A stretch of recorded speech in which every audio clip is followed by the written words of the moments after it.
ঘরে বউ মেয়ে রেখে অন্য মেয়ের কথা চিন্তা করতে তোমার লজ্জা করলো না বাবা? তুমি কি এটাও ভুলে গেলে যে তোমার একটা অবিবাহিত মেয়ে আছে? আমি তো কোনো মেয়ের সঙ্গে কথা বলিনি, একটা ছেলে। আঙ্কেল, আমি যদি ছেলে না হয় একটা মেয়ে হতাম তাহলে আপনি কি করতেন? আপনি তো সত্যি সত্যি আমাকে বিয়ে করতেন। আপনি আমাকে বলছেন না যে একটাবার মেয়েটার বিয়ে হয়ে যেতে দাও, তারপর আমি তোমাকে বিয়ে করবো। শোনা, এই কথা শোনার আগে আমার বড় রুলে মাকে তোমার সাথে আমি সংসার করবো না। আমি আজকে আমার ভাইয়ের বাড়ি চলে যাব। আমার মতো ছেলের সাথে কোনো সম্পর্কে আমি আর রাখবো না। আজকেই ব্রেকআপ, যাও। না না না না, প্লিজ মাফ করে দাও।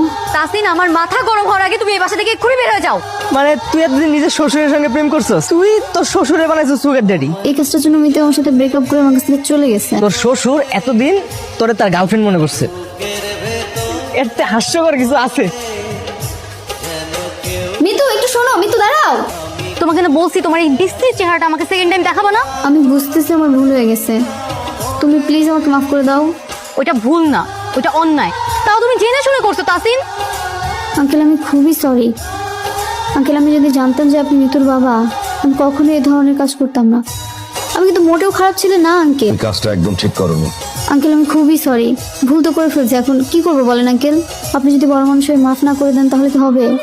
আঙ্কেল প্লিজ আমাকে মাফ করে দিন, মিতুর সাথে আমার বিয়েটা দিয়ে দেন। ফোন রাখো। আঙ্কেল, আমি সরকারি চাকরি পেয়ে গেছি। হ্যালো, তুমি আবার আমাকে ফোন দিচ্ছ কেন?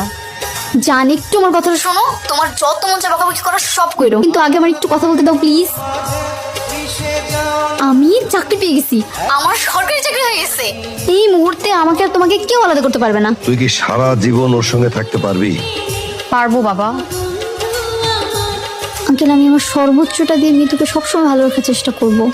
আচ্ছা, তোমার অফিসের কলিগরা তোমার কণ্ঠ নিয়ে হাসাহাসি করে না? করে তো। এখন করলেই বা আমি কি করতে পারি বলো? দেখো, মানুষ হাসি তামাশা করার মতো কোনো বিষয় যদি পায়, সেটাতে কি কোনো রকম কোনো ছাড় দিতে চায়? তুমি ওদেরকে বুঝিয়ে বলবে যে এটা তো তুমি বানাও নাই, তাই না? এটা তো আল্লাহ প্রদত্ত। আর ওদের উচিত তোমাকে ব্যক্তি হিসেবে যাচাই করা। মিতু, এই মিতু, কই তুমি? আরে কি হলো? এই তো আমি না বুঝলাম না, আমি প্রতিদিনই যখন অফিসে যাওয়ার জন্য বের হবো দেখি তুমি নাই। কই হারা যাও বলো তো? আরে বাবা, আমি রান্না করছিলাম। আর এমনভাবে ডাকাডাকি করছো মনে হচ্ছে পালিয়ে যাচ্ছি। আর তোমার সংসারেই তো কাজ করছি। সংসার সামলাচ্ছ, এখনই এই অবস্থা। একটা বাচ্চা কাচ্চা হলো তো তোমাকে আর আমি খুঁজেই পাবো না, বলবো আমাকেই চিনো না।